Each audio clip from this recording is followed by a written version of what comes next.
Have you ever felt like you're fighting every battle alone? Like your husband's words cut deeper in silence than in anger? And no matter how hard you try, your home feels more like a storm than a sanctuary. If you've ever stood in your kitchen holding back tears, wondering where God is in the middle of all this message is for you. Because sometimes the path to redemption begins right in the middle of your difficulties.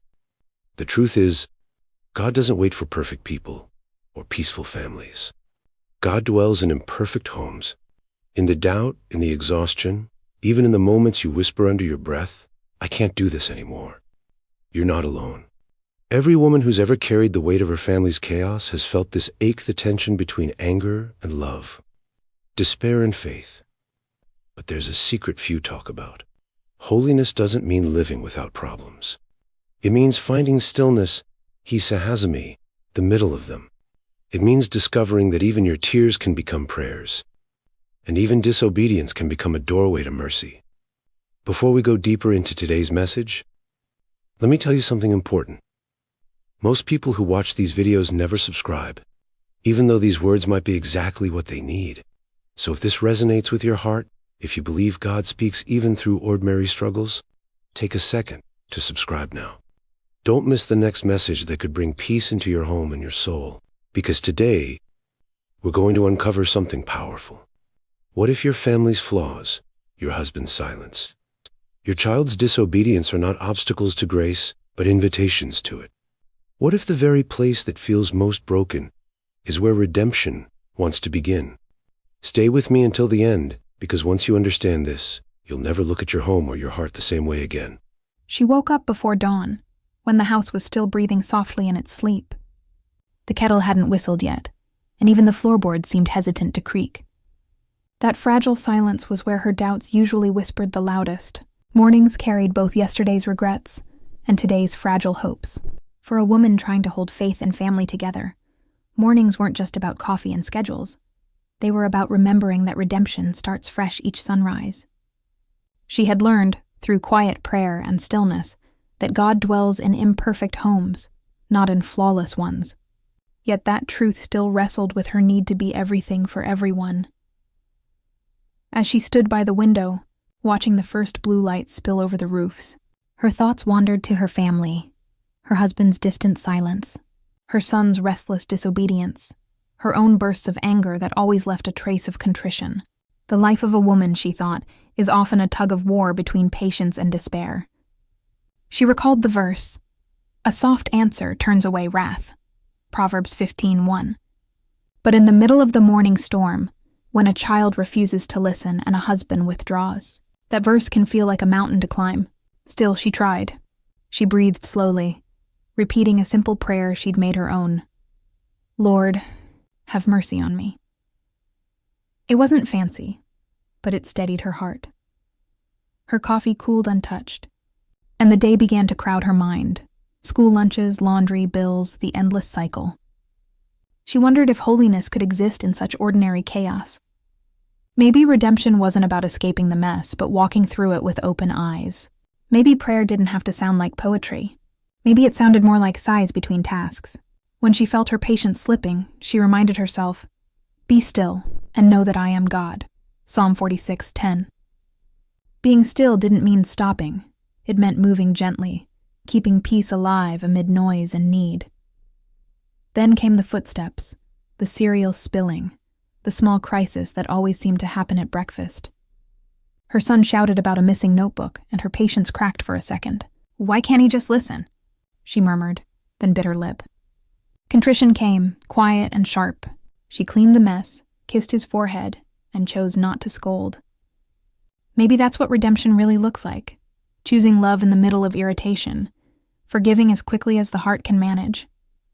Even her frustration, offered honestly, became a kind of prayer. Outside, the morning air was crisp, the car engine already running. Her husband waited in silence, heavy with his own worries. She couldn't fix him, and maybe that was never her task. Family life, she realized, isn't perfect harmony.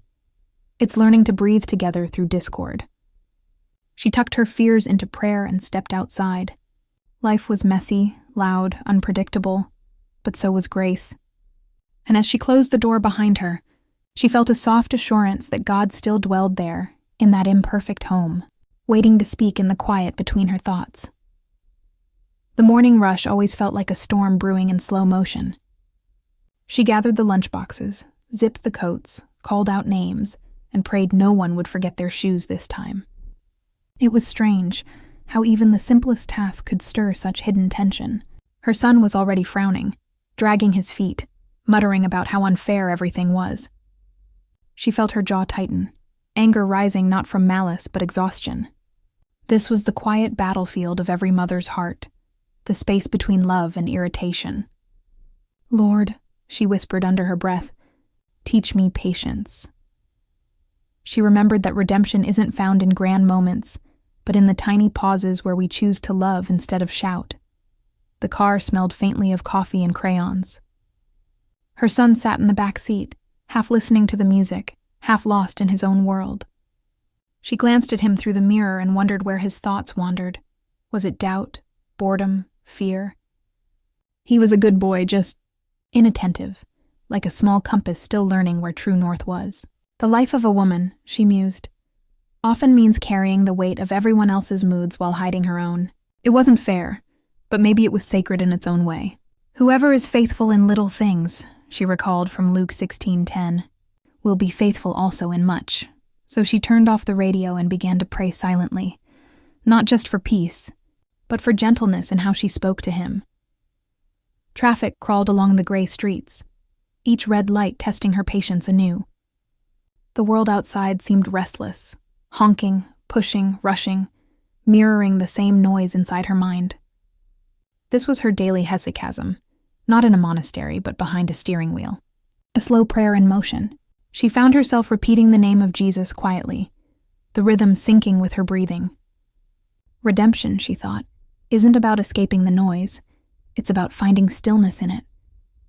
Even as doubts clouded her thoughts, about her husband's distance, her son's disobedience, her own failures, she knew that contrition wasn't weakness. It was the doorway to grace. To admit she was imperfect was to let God in again.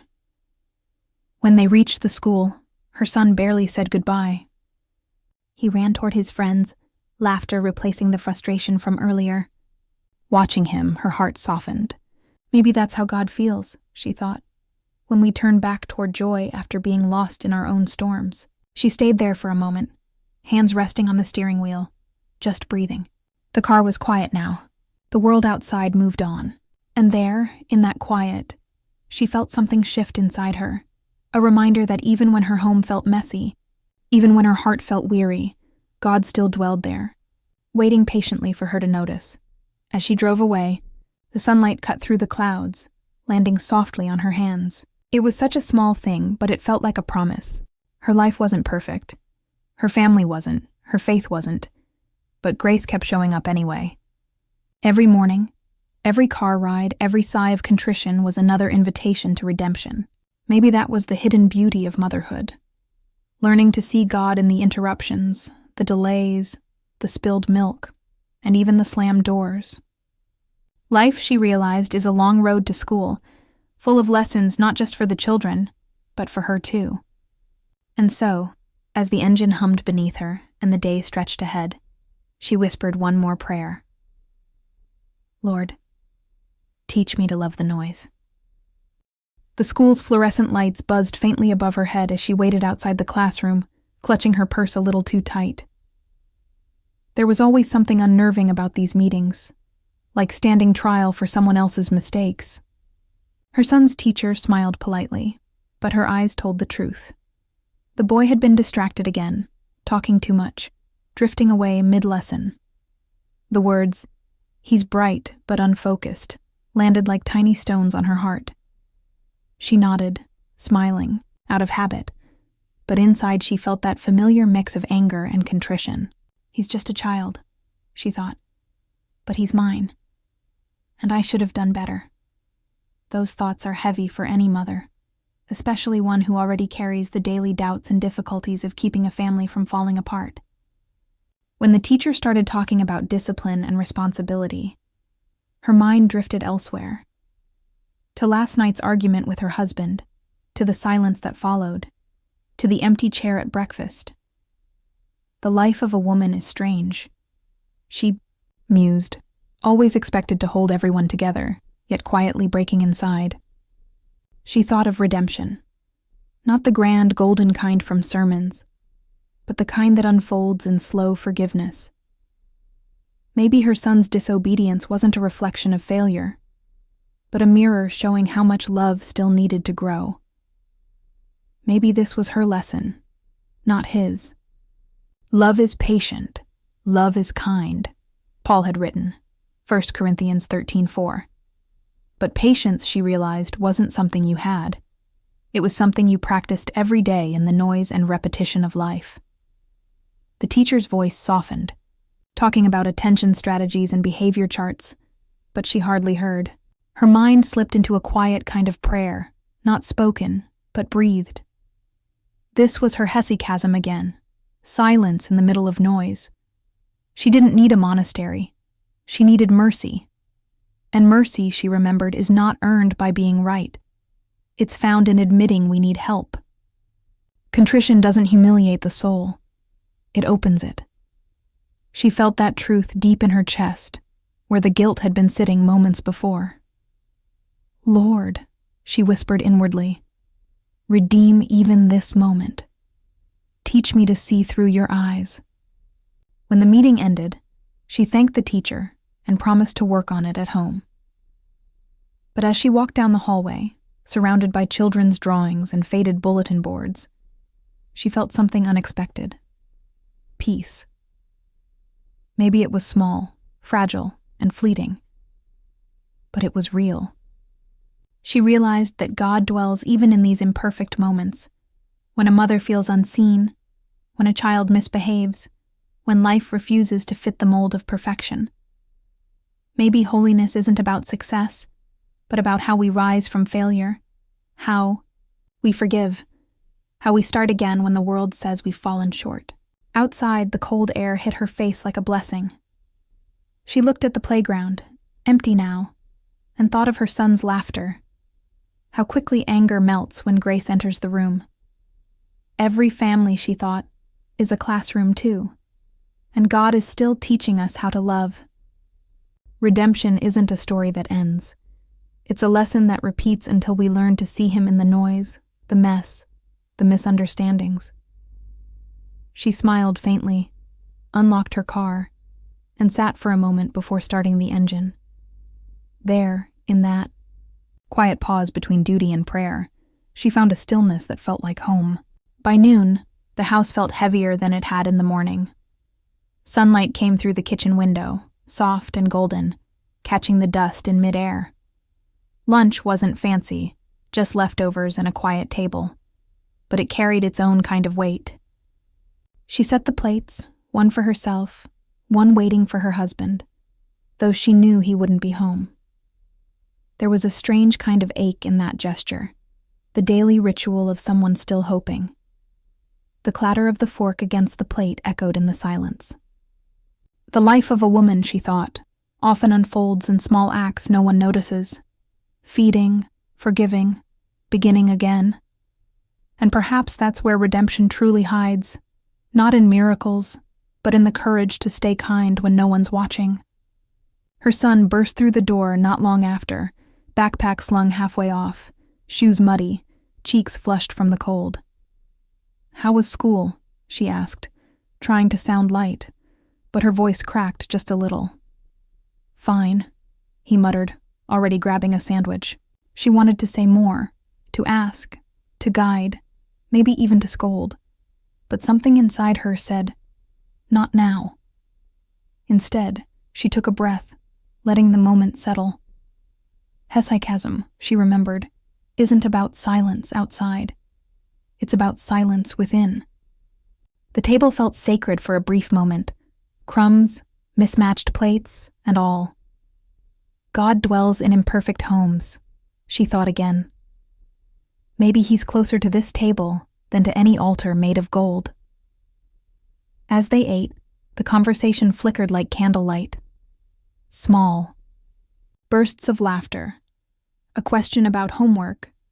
Then another silence. She thought of her own mother, how she used to hold the family together with little more than prayer and patience. Maybe every generation of women carries the same holy exhaustion.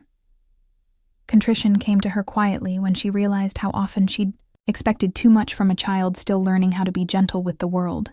She smiled at him then, really smiled, and for a fleeting second, the room felt lighter. "Mom?" he said between bites. "Do you think God gets mad when we make mistakes?"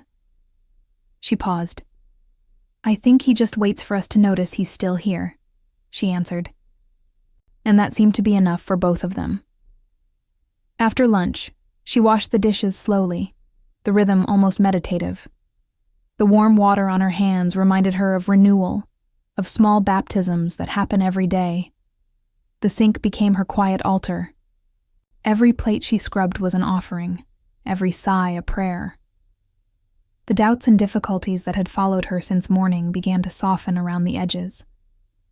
Redemption, she realized, wasn't a one-time event.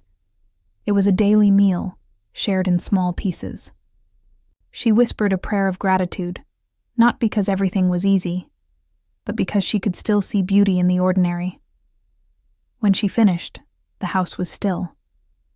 Her son had gone to his room. The noise had settled. She sat by the window again, a cup of tea warming her palms, watching the trees move gently outside. Her thoughts drifted to her husband, his distance, his struggles, her helplessness. Yet even in that ache, she felt a quiet assurance. She wasn't alone. God had not abandoned this imperfect home.